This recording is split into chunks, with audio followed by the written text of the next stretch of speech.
हमारे चारों ओर है, मगर क्या वो वही है जो हम समझते हैं? समय हमेशा आगे बढ़ता हुआ नजर आता है, मगर क्या वो पीछे भी जा सकता है? क्या सारी घटनाएं एक के बाद एक होती हैं, या फिर पास्ट, प्रेजेंट और फ्यूचर एक दूसरे के साथ ही रहते हैं?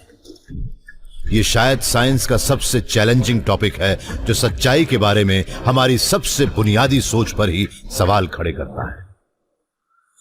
क्या समय ब्रह्मांड का बुनियादी हिस्सा है, या फिर समय का असल में वजूद ही नहीं? वक्त क्या हुआ है अभी? मैं कहूंगा कि अभी रात के 9:02 हुए, मगर आप कहां हैं, कब हैं, उसके हिसाब से समय बदल भी सकता है। हम में से ज्यादातर लोग यही मानते हैं कि समय वो नंबर है जिनसे हम दिन का हिसाब लगाते हैं। हमारी जिंदगी घड़ी के हिसाब से चलती है। जागने का वक्त, काम पर जाने का समय, सोने का टाइम सब तय है, मगर यह हमेशा से ऐसा नहीं था। जब मैं छोटा था तब गर्मियों के मौसम का समय निश्चित नहीं था।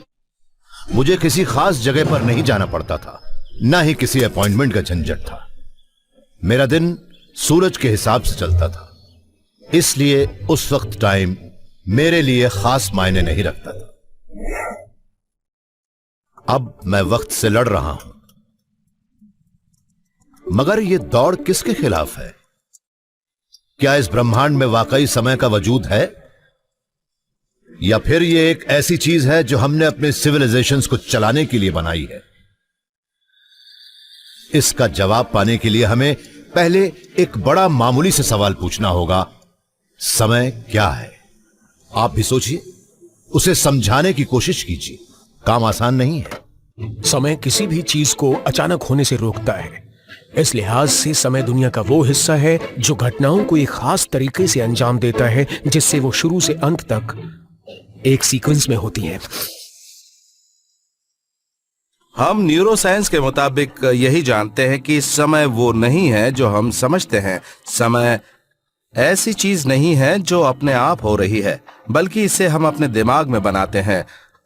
और मेरा दिमाग आपके दिमाग से अलग है। हम एक ही घटना को अलग अलग नजरिए से देखते हैं।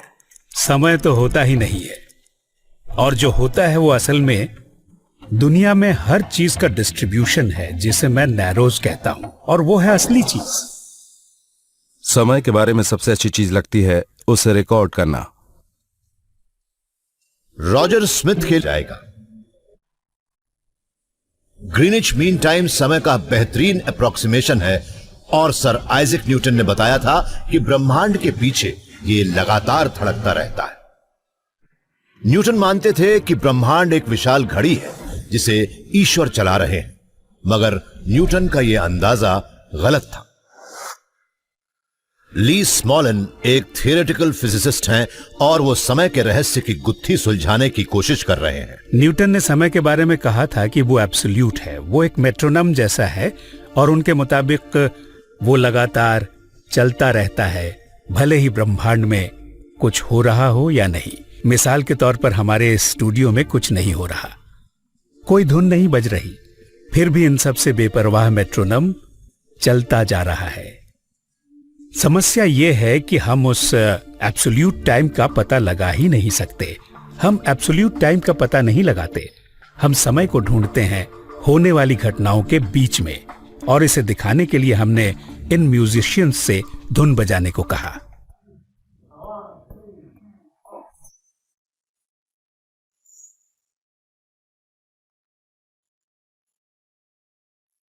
इन्होंने धुन बजानी शुरू कर दी, और ये अपने बीच एक रिलेशनल टाइम को देखने लगे। उस वक्त जो इनके सुर दबाने के साथ बना था, उससे ये जो धुन बना रहे थे उसके साथ समय भी ऐसा ही होता है। तो हमने मेट्रोनम को बंद कर दिया, असल में उससे छुटकारा पा लिया, मगर दुनिया चलती रही, संगीत चलता रहा वैसे ही जैसे पहले चल रहा था। आइंस्टाइन ने इस बात पर गौर किया, और उन्होंने अपनी थियरी ऑफ रिलेटिविटी दी, जिसके मुताबिक समय वो है जो ब्रह्मांड में आने वाले बदलावों से बनता है, वो कुछ और नहीं है।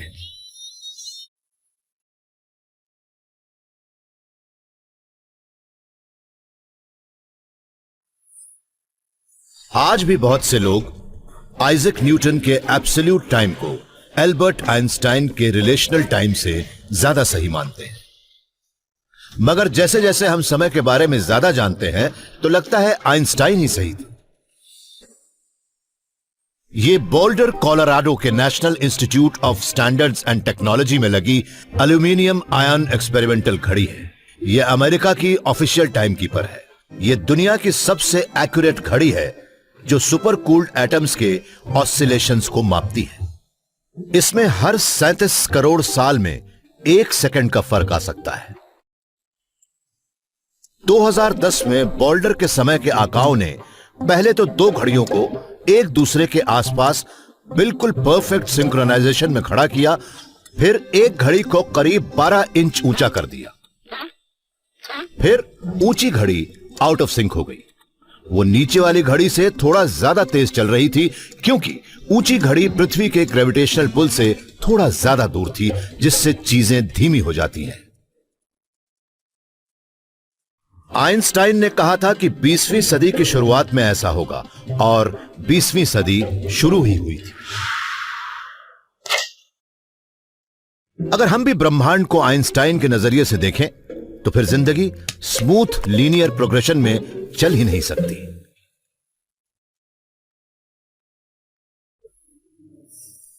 एक मामूली से काम को भी रीअरेंज किया जा सकता है और वो न आगे जाएगा न पीछे, मतलब न शुरुआत होगी न अंत।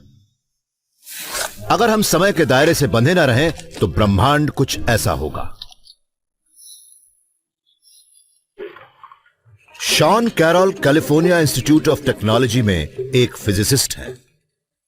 हम जिस दुनिया में रहते हैं वहां स्पेस के 3 डिमेंशंस हैं। आइंस्टाइन ने देखा कि समय भी एक डिमेंशन है। असल में टाइम एंड स्पेस एक ही चीज है जिसे स्पेस टाइम कहते हैं और वो 4 डिमेंशनल है। हम उसमें ही रहते हैं, उसमें ही चलते फिरते हैं और हमारी जिंदगी उसमें ही बीत जाती है। आइंस्टाइन ने यह भी देखा कि ग्रेविटी भी स्पेस टाइम के झुकाव का ही एक रूप है। ब्रह्मांड के अंदर प्लैनेट्स हैं, ब्लैक होल्स हैं और दूसरे मासेस या एनर्जीज भी हैं। वो स्पेस और टाइम को अपने चारों ओर रैप कर लेते हैं और उसे ही हम ग्रेविटी के रूप में देखते हैं। असल में स्पेस टाइम का ही रैप होता है, वही टाइम है और स्पेस भी। अगर हम किसी तगड़े ग्रेविटेशनल फील्ड में जाते हैं तो वहां हमें टाइम का फ्लो आउटर स्पेस के मुकाबले बिल्कुल अलग नजर आता है। इस टाइम की रिलेटिविटी की वजह से कई तरह के असर होते हैं, जैसे कि पृथ्वी पर रहने वालों के मुकाबले एस्ट्रोनॉट्स के लिए वक्त ज्यादा तेजी से चलता है। मगर आइंस्टाइन के बताए समय के इस रहस्य के हल ने एक और चुनौती भरा सवाल खड़ा कर दिया। अगर हम अपने आसपास देखें तो ऐसा लगता है कि ब्रह्मांड यही है हमारे सामने। इसका मतलब यह नहीं है कि पास्ट, प्रेजेंट और फ्यूचर एक साथ ही मौजूद है। क्या यह हो सकता है कि फ्यूचर भी यही हो? फिजिक्स का कहना है कि समय का हर पल बराबर होता है। उसके हिसाब से हम कह सकते हैं कि वो सब साथ में है, वो सब हमारे सामने है। मगर ये बात वैसी नहीं है जैसा हम समझते हैं। समय का हर पल स्पेस में अलग अलग जगह पर है। यहां नहीं है पर उनका वजूद है, मगर वो कहीं और है। फर्क सिर्फ इतना है कि हम स्पेस के मुकाबले यहां वक्त को एक एक पल में महसूस करते हैं। हम अपने पास्ट के पलों में नहीं जा सकते। इस वक्त फ्यूचर के बारे में कुछ नहीं कह सकते। इस तरह के टेम्पोरल डिसलोकेशन से तो फिजिक्स के नियम और इंसान के एक्सपीरियंसेस ही कॉन्ट्रडिक्ट होते हैं। या ऐसा नहीं है? शायद नहीं, क्योंकि इनका मानना है कि दुनिया में बहुत से लोग ऐसे हैं जो समय के घेरे में नहीं फंसे, बल्कि समय शायद हमारे दिमाग में घर कर गया है।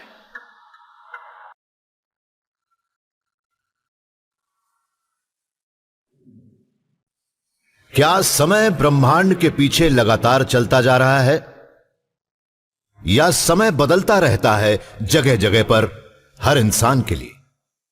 हमारी उम्र जितनी बढ़ती है, समय की धारा हमें अपने साथ उतनी ही तेजी से बहा ले जाती है। उम्र बढ़ती है तो समय के साथ हमारे रिश्ते भी बदलते रहते हैं। स्टडीज से पता लगता है कि टाइम का पैसेज हमारी उम्र के स्क्वायर रूट के हिसाब से बढ़ता है।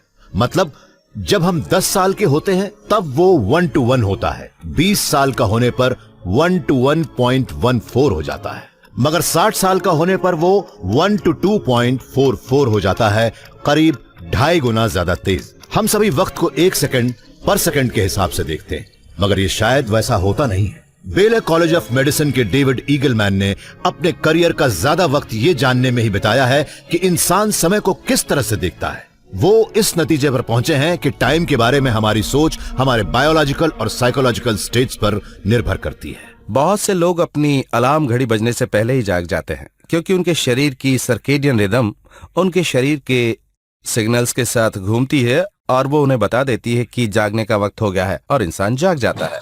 समय के बारे में हमारी सोच तो सेंसरी डिप्रिवेशन, ओवर स्टिमुलेशन और कॉन्शियसनेस के ऑल्टर्ड स्टेट से भी बदल जाती है। मिसाल के तौर पर गांजा पीने के बाद इंसान को कई बार लगता है, मैं यहाँ काफी देर से खड़ा हूँ, मगर कब से खड़ा हूँ। उनके लिए वक्त शायद बहुत धीरे धीरे चलता है, मगर यह सही नहीं है कि वक्त धीमे चलता है, बल्कि मेरे हिसाब से वो इस बात को याद नहीं रख पाते कि वो उस जगह पर कब से आए थे, और वो बात याद नहीं रख पाने की वजह से उसे लगता है कि वो काफी देर से उस जगह पर खड़ा है। अगर आप कभी एक्सीडेंट का शिकार हुए होंगे तो आपने शायद यह भी महसूस किया हो कि वो घटना आपके सामने स्लो मोशन में घूम रही है, मगर आपको वो बातें याद आती हैं जबकि नशे में धुत इंसान को नहीं आती। ये भी टाइम के मेमोरी वॉर्प की एक मिसाल है। जब ऐसी कोई इंटेंस घटना हमारे साथ होती है, तब हमारे दिमाग का इमरजेंसी कंट्रोल सेंटर हरकत में आ जाता है और उस घटना की बड़ी धुंधली यादें बची रह जाती हैं। इसी से लगता है कि वो घटना काफी देर तक चली थी। हमारा दिमाग हर वक्त ढेर सारी इंफॉर्मेशन को प्रोसेस और सिंक्रोनाइज करता रहता है। छोटी मोटी घटनाएं भी हमारे दिमाग की स्पीड और पावर के छोटे चमत्कार होती हैं। जब हम चुटकी बजाते हैं तो लगता है कि दोनों उंगलियां एक साथ चल रही हैं। ऐसा लगता है कि हम आवाज के साथ ही उसे देख भी रहे हैं, मगर सच यह है कि हमारा सुनने का सिस्टम कानों से आने वाली इंफॉर्मेशन को काफी तेजी से प्रोसेस कर लेता है, जबकि हमारे देखने का सिस्टम काफी स्लो होता है। ऐसे में होता यह है कि हमारा दिमाग आवाज सुनता है और हमें चुटकी बजाते देखता है, और फिर दोनों को एक साथ ऐसे मिला देता है कि वो दोनों हमारे दिमाग को किसी इंफॉर्मेशन को समझने और उसे हमारे कॉन्शियसनेस तक भेजने में सेकंड का 10 लाखवां भाग ही लगता है। और इसका मतलब है कि हम अपने अतीत के एक छोटे से हिस्से में रह रहे हैं। यह टाइम डिले हमारे दिमाग का वो कारनामा है जिससे हमारा दिमाग हमें एक कहानी सुनाता है कि क्या हुआ था, लेकिन जब दिमाग कहानी को ठीक तरह से समझ नहीं पाता तब वक्त के साथ हमारा तालमेल बदल जाता है। हमारा पर्सनल टाइम बाकी सबसे अलग हो जाता है और उसके अंजाम भयानक भी हो सकते हैं। मेडिकल जर्नल्स में अक्सर वो अनोखा मामला पढ़ने को मिल जाता है जब एक आदमी अपनी कार में सैर पर निकला और अचानक उसे लगने लगा कि सड़क के किनारे के पेड़ और इमारतें बहुत तेजी से भाग रही हैं, मानो वो 300 किलोमीटर पर आवर की स्पीड से भाग रही हो। वो एक्सेलरेटर पर दबाव कम करता है, मगर सिटी स्केप की स्पीड कम नहीं होती।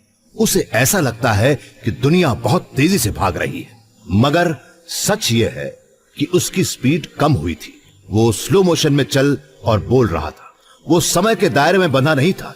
पता लगा कि इसकी वजह उसका ब्रेन ट्यूमर था। समय चाहे जो भी हो, वो हमारे अंदर समाया है। हम सभी अपने इंटरनल घड़ी के साथ जुड़े हैं। डेविड ईगलमैन का मानना है कि अगर हम टाइम के फ्लो से जरा भी आउट ऑफ सिंक हुए तो उससे काफी सीरियस मेंटल बीमारी हो सकती है।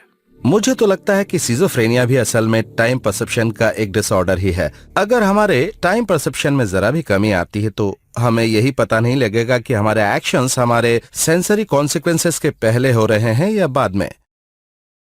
ऐसे में पूरी बात ही हमारी समझ में नहीं आएगी। हम नहीं जान पाएंगे कि हमने क्या किया है और क्या नहीं। हमारा पर्सनल टाइम कितना फ्लेक्सिबल हो सकता है, यह दिखाने के लिए डेविड ने एक एक्सपेरिमेंट किया जिसमें एक टेस्ट सब्जेक्ट का टाइम का परसेप्शन अचानक ही बदल गया। मान लीजिए कि मैं आपसे एक बटन दबाने को कहता हूं जिससे रोशनी होती है।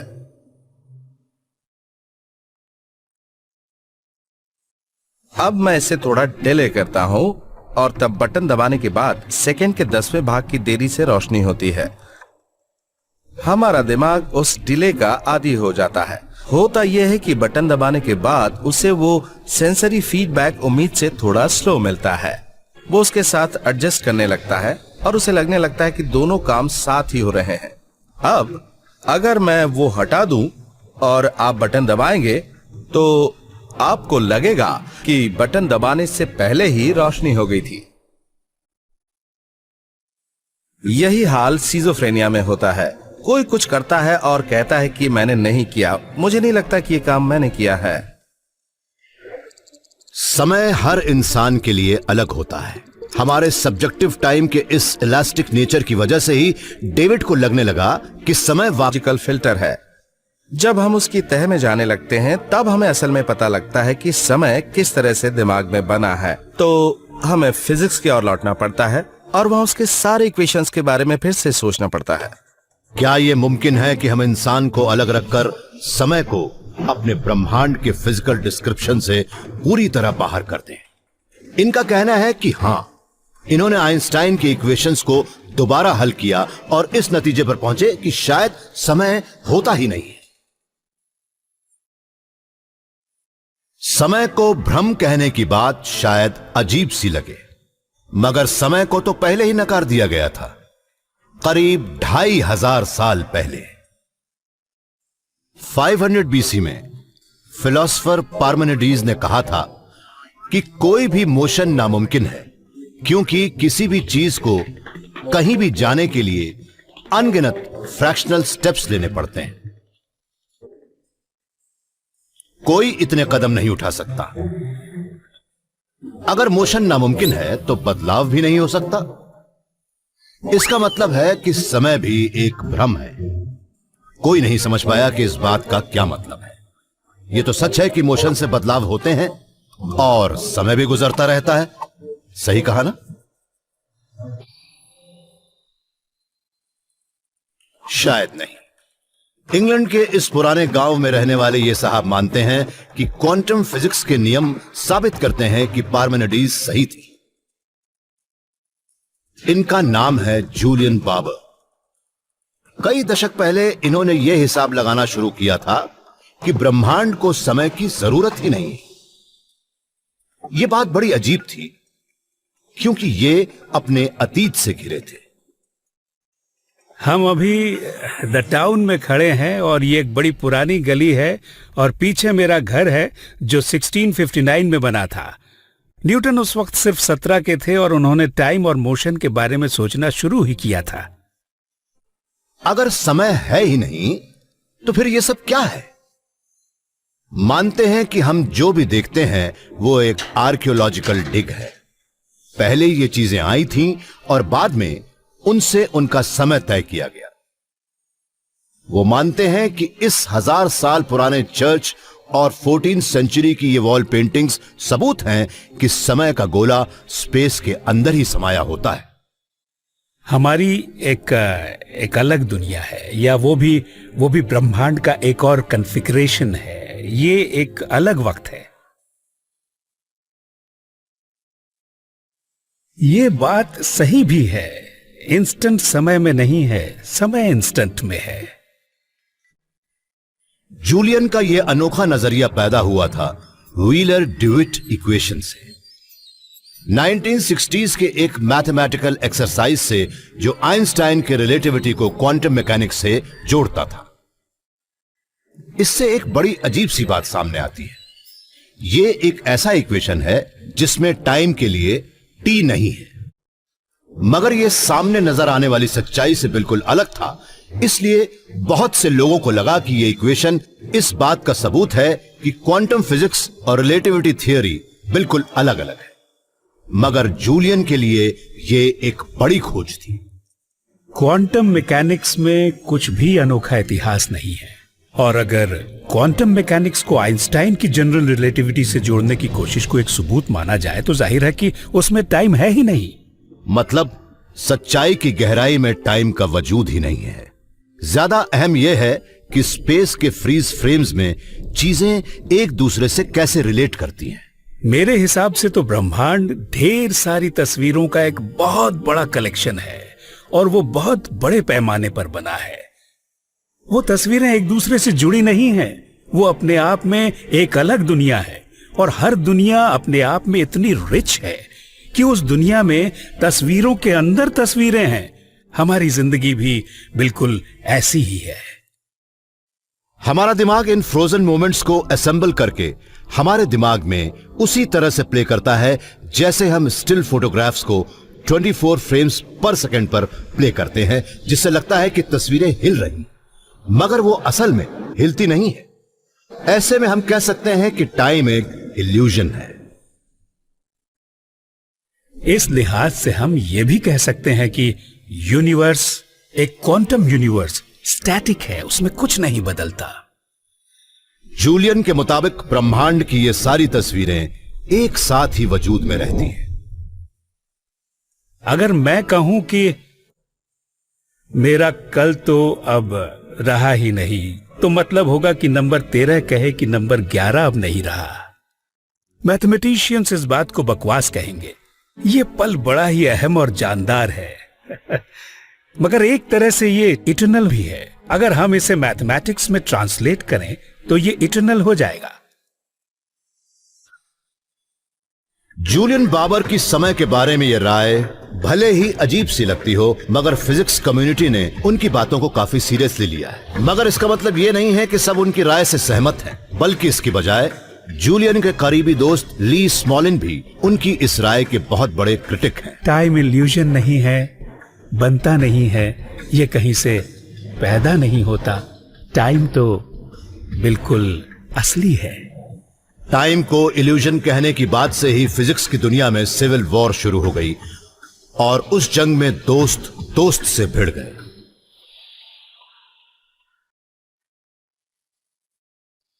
क्या टाइम एक ऐसा इल्यूजन है जिससे हम अपने ब्रह्मांड को समझ पाते हैं? न्यूरोलॉजिस्ट्स और फिजिसिस्ट्स मानते हैं कि शायद ये बात सही है, मगर एक ऐसा भी है जो कहता है कि हम अपने सेंसेस और ऑब्जर्वेशंस को इग्नोर नहीं कर सकते, यानी समय का कोई वजूद नहीं है। ऐसा कहने वाले मानते हैं कि दुनिया असल में मोमेंट्स का फ्लो है, क्योंकि नेचर तो ऐसा ही है। समय का गुजरना एक सच्चाई है और शायद ब्रह्मांड में यही एक सच है। टिम मॉडलिन रटगर्स यूनिवर्सिटी में फिजिक्स के फिलोसोफर हैं। अगर हम ये कहें कि वक्त का गुजरना एक भ्रम है और ये बात गलत लगती है कि मैं रोजाना बूढ़ा होता जा रहा हूं और दिन ब दिन मौत के करीब जा रहा हूं और मुझे उसकी फिक्र नहीं करनी चाहिए, मैं ये नहीं मान सकता। लाख कोशिश करके भी मैं ये नहीं मान सकता। मैं जिस दुनिया में रहता हूं वहां ऐसा नहीं होता। टिम मानते हैं कि समय के वजूद पर यकीन करना तो कॉमन सेंस की बात है। फिर कुछ फिजिसिस्ट्स इससे इनकार क्यों करते हैं? टिम मानते हैं कि यह मैथ्स के साथ काम करने की वजह से हो रहा है। हम फिजिक्स में जो भी बात करते हैं वो मैथमेटिकल होती है और मैथमेटिकल ऑब्जेक्ट समय में नहीं होते, वो बदलते नहीं हैं। इसलिए अगर हम नंबरों पर ज्यादा माथापच्ची करें और नहीं बदलने वाले नंबरों के आधार पर दुनिया को देखें तो शायद ये नहीं देख सकते कि दुनिया किस तरह से बदल रही है। अब लोग ये बात मान चुके हैं कि हमारी दुनिया में भी मैथमेटिक्स वाले फीचर्स हैं और वो उसे उसके हिसाब से ही पेश करते हैं, मगर इसकी वजह से लोग अपने मैथमेटिक्स पर ज्यादा भरोसा करने लगे और फिजिकल वर्ल्ड को भूलने लगे। जूलियन बाबर का कहना है कि स्पेस तो अपनी जगह पर है, मगर टाइम एक इल्यूजन है। टिम का कहना है कि जूलियन गलत समझ रहे हैं। हमें टाइम तो चाहिए, मगर हमें स्पेस की जरूरत नहीं है। हम स्पेस को हटा भी सकते हैं, मगर टाइम तो फंडामेंटल है। टाइम से ज्यादा अहम कुछ भी नहीं है। हम स्पेस के बिना भी रह सकते हैं। ऐसा नहीं होता कि शुरुआत स्पेस से हो, टाइम बाद में आए। तो टाइम बहुत ही बुनियादी चीज है। मेरे हिसाब से फिजिक्स भी यही कहता है, मगर हम उस ओर ध्यान ही नहीं दे रहे। सवाल है, स्पेस पहले आया या टाइम? यह हमें ले जाता है ब्रह्मांड के धमाकेदार जन्म के वक्त, बिग बैंग के वक्त। फिजिसिस्ट ये मानते हैं कि बिग बैंग से ही स्पेस बना, मगर इस बात पर सहमत नहीं है कि उससे ही टाइम भी बना या नहीं?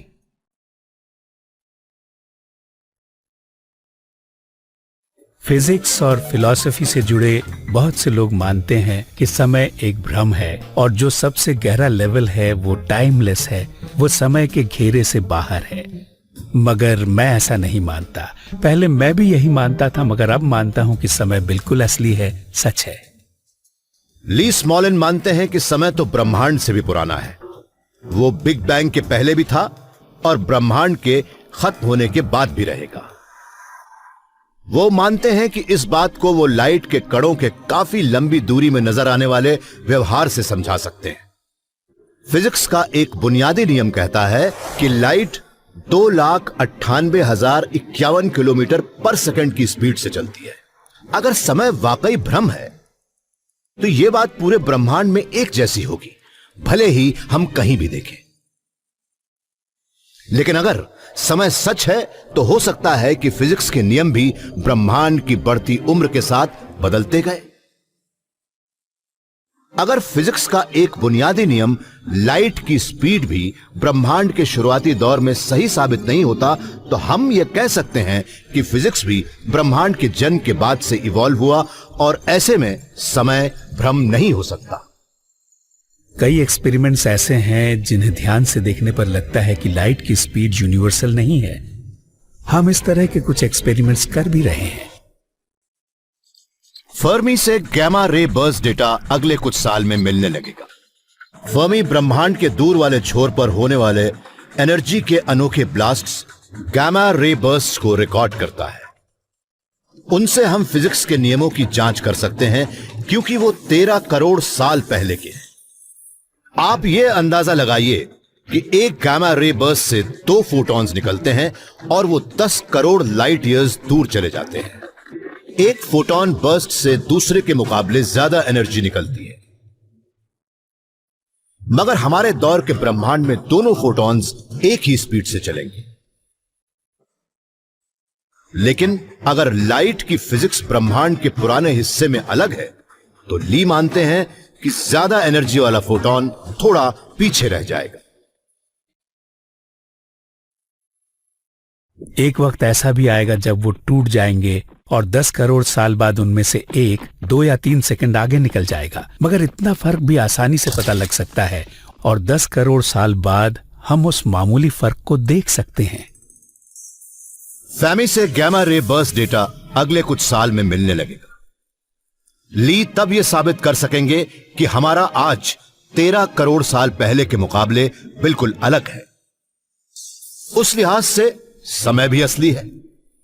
यह इस बात का पुख्ता सबूत होगा कि फिजिक्स के नियम भी वक्त के साथ बदलते हैं और यह बहस भी शायद खत्म हो जाए कि समय सच है या भ्रम। मगर एक सवाल ऐसा है जिसका कोई जवाब नहीं कि समय आखिर है क्यों।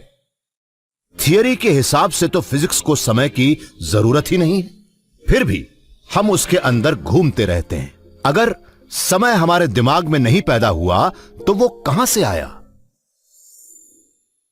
शॉन कैरल मानते हैं कि उनके पास जवाब है, मगर उसके लिए चाहिए एक जुड़वां शैतान ब्रह्मांड जिसे चलाने के लिए समय उल्टा चलता है।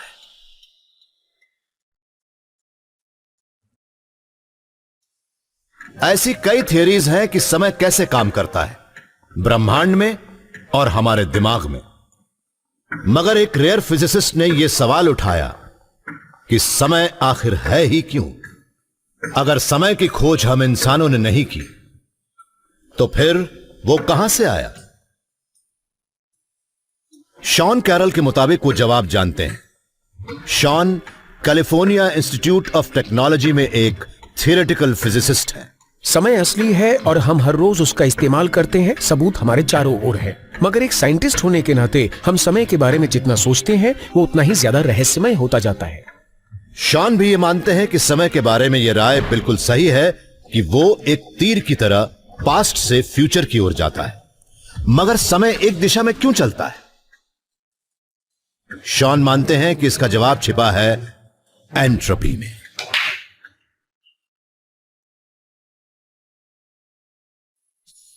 समय को जो चीज खास बनाती है वो फिजिक्स का एक नियम, थर्मल डायनेमिक्स का दूसरा नियम। वो कहता है कि जैसे जैसे समय बीतता है एंट्रोपी भी बढ़ती जाती है।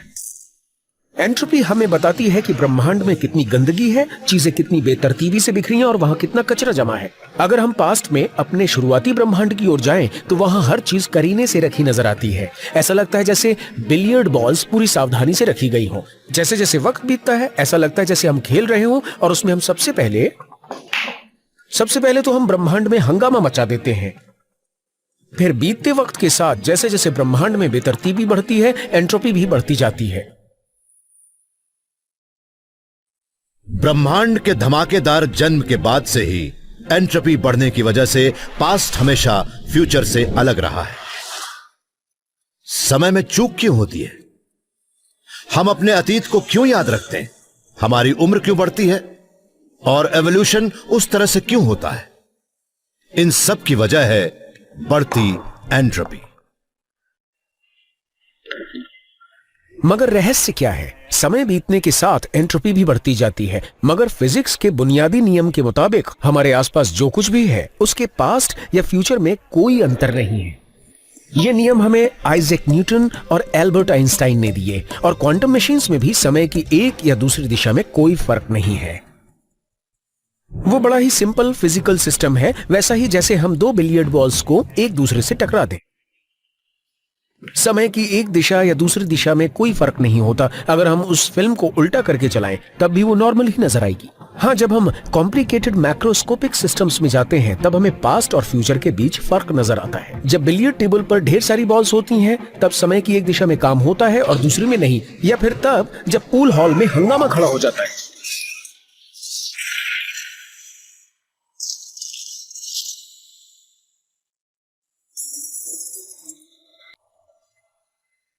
अब शोर शराबा है, टूटे कांच है, खून के छींटे हैं, इन सब से हमारे ब्रह्मांड की एंट्रोपी बढ़ रही है। ये सारे प्रोसेस एक साथ मिलकर समय के तीर को डिफाइन करते हैं। अब सवाल ये है कि शुरू में एंट्रोपी इतनी कम क्यों थी? हमारा ब्रह्मांड आउट ऑफ बैलेंस लग रहा था। काफी आगे का फ्यूचर बड़ा ही डिसऑर्गेनाइज्ड लग रहा है, मगर पास्ट का वो हिस्सा बड़ा ही ऑर्गेनाइज्ड है।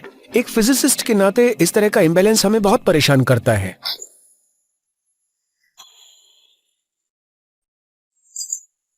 शॉन ने जब इस इम्बैलेंस की वजह का पता लगाना शुरू किया तब जवाब मिला मल्टीवर्स में। इस थियरी के मुताबिक हम जो ब्रह्मांड देखते हैं वो अनगिनत ब्रह्मांडों में से एक हो सकता है। आप सोचिए कि एक मम्मी ब्रह्मांड है। उस ब्रह्मांड मम्मी ने छोटे छोटे ब्रह्मांडों को जन्म दिया। एक हल्के क्वांटम फ्लक्चुएशन से स्पेस का बुलबुला बन सकता है जो शुरू में छोटा होता है पर धीरे धीरे बढ़ता जाता है। वहां पहले तो कम एंट्रोपी होती है, मगर वो धीरे धीरे हमारे ब्रह्मांड की एंट्रोपी की तरफ बढ़ती जाती है।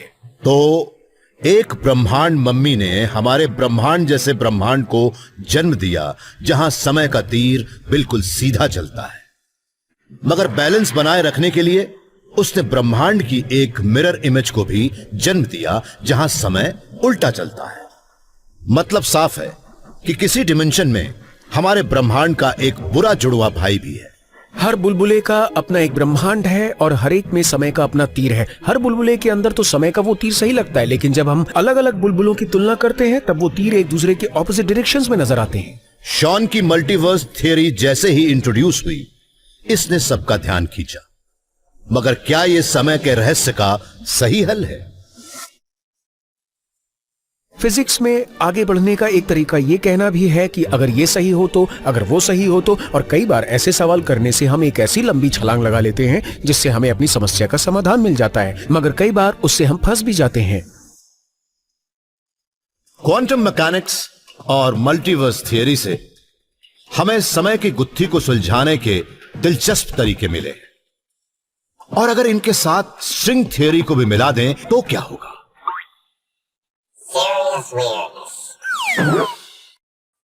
समय की इस गुत्थी के कई मुमकिन हल हैं। समय एब्सोल्यूट है या रिलेटिव? समय भ्रम है या एंट्रोपी से पैदा हुआ एक सच? मगर एक और संभावना है, एक ऐसा आइडिया जो हमारी कल, आज और कल की सोच को ही बदल सकता है। हम तो यही मानते हैं कि समय बाएं से दाएं चलता है, लेकिन अगर वो ऊपर से नीचे की ओर भी जाने लगे तो? अगर समय का भी स्पेस की तरह एक से ज्यादा डिमेंशन हो तो? एक छिपा हुआ डिमेंशन जिसे हम नहीं देख सकते। स्टीव वाइंस्टाइन पैरामीटर इंस्टीट्यूट में एक साइंटिस्ट हैं और वो मानते हैं कि ऐसा हो सकता है और उससे एक और रहस्य सुलझ सकता है, क्वांटम अनसर्टेनिटी का रहस्य। स्टीव एक फिजिसिस्ट, फिलोसोफर और प्रोफेशनल म्यूजिशियन है। उनकी यह राय बनी है साइंस के एक मैथमेटिकली डेंस आइडिया से, स्ट्रिंग थियरी से। स्ट्रिंग थियरिस्ट्स मानते हैं कि स्पेस उन 3 डिमेंशन से ज्यादा है जो हम देखते हैं। इससे स्टीव को लगा कि यही बात समय पर भी लागू की जा सकती है। मुझे लगा कि हम उसको समय के अलावा बाकी चीजों पर ही क्यों लागू। अगर एक और टाइम डिमेंशन हो तो हम शायद टाइम डिमेंशन को गिटार के परपेंडिकुलर देखें इस डायरेक्शन में, और वो पार्टिकल यहां हो सकता है, यहां हो सकता है, या शायद यहां भी। इसे दूसरी तरह से भी समझ सकते हैं। क्वांटम थियरी के मुताबिक सब एटॉमिक पार्टिकल्स का स्पेस में कोई निश्चित पता नहीं होता। हम सिर्फ अंदाजा लगा सकते हैं कि वो कहां हो सकते हैं। स्टीव मानते हैं कि उन्हें उनके पते मालूम हैं, मगर वो पते समय के उस एक्स्ट्रा डिमेंशन में बिखरे हुए हैं जिसे हम नहीं जानते। अगर यह सही है तो फिजिक्स में जबरदस्त बदलाव आए। कोहरे के साए में छिपा क्वांटम वर्ल्ड अचानक ही सबकी नजरों में आ गया। मगर यह साबित करना कि समय 2 डायमेंशनल होता है शायद नामुमकिन है। पहली बात तो यही है कि यह बात दूसरे फिजिसिस्ट्स के लिए भी समझना आसान नहीं है। उस समय के 2 डिमेंशंस वाले ब्रह्मांड को साबित करने वाला मैथ बड़ा ही मुश्किल है। अगर उसमें स्ट्रिंग थियरी के 9 स्पेशल डिमेंशंस को भी जोड़ दिया जाए तो लोगों के दिमाग उड़ जाएंगे। इसे साबित करना मुश्किल है और शायद यही वजह है कि ज्यादातर लोग इससे दूर ही रहते हैं। ये सोचना ही बड़ा मुश्किल है कि उस एक्स्ट्रा टाइम का क्या मतलब है। फिर भी स्टीव मानते हैं कि कोशिश की जा सकती है। हो सकता है कि हम जो एक तरीका अपनाएं वो गलत हो, मगर फिजिकल वर्ल्ड को कॉन्सेप्चुअलाइज करने का कोई दूसरा तरीका हो सकता है। फिजिसिस्ट समय की गुत्थी सुलझाने की कोशिश कर रहे हैं और वो ब्रह्मांड को बिल्कुल अलग नजरिए से भी देख रहे हैं। मगर सब इस बात से तो सहमत हैं कि हम यह गुत्थी तभी सुलझा पाएंगे जब हम जासूसी भी करें। हमें काफी मेहनत करनी होगी और नाकामी के लिए भी तैयार रहना होगा। हम बार बार गलतियां भी करेंगे। हम ये भी जानते हैं कि साइंस कम्युनिटी भी ये मानती है कि हमें हर बेवकूफी भरे आइडिया पर भी एक्सपेरिमेंट करने होंगे, तभी हम अपनी असली मंजिल तक पहुंच पाएंगे। टाइम असली हो सकता है या वो भ्रम भी हो सकता है, मगर हमारे नजरिए से पास्ट तो हमेशा के लिए बीत चुका है और फ्यूचर को अभी हमें देखना है। पता नहीं हम ये जान पाए या नहीं कि समय के फिजिकल एस्पेक्ट्स का पता लग पाएगा या नहीं, मगर तब तक जिंदगी और मौत की एंडलेस साइकिल चलती रहेगी। मेरे बचपन की वो सुनहरी गर्मियां अब नहीं आने वाली, मगर अभी कई गर्मियां आएंगी और शायद वो गर्मियां हमारे लिए कई नई सौगातें भी लाएं।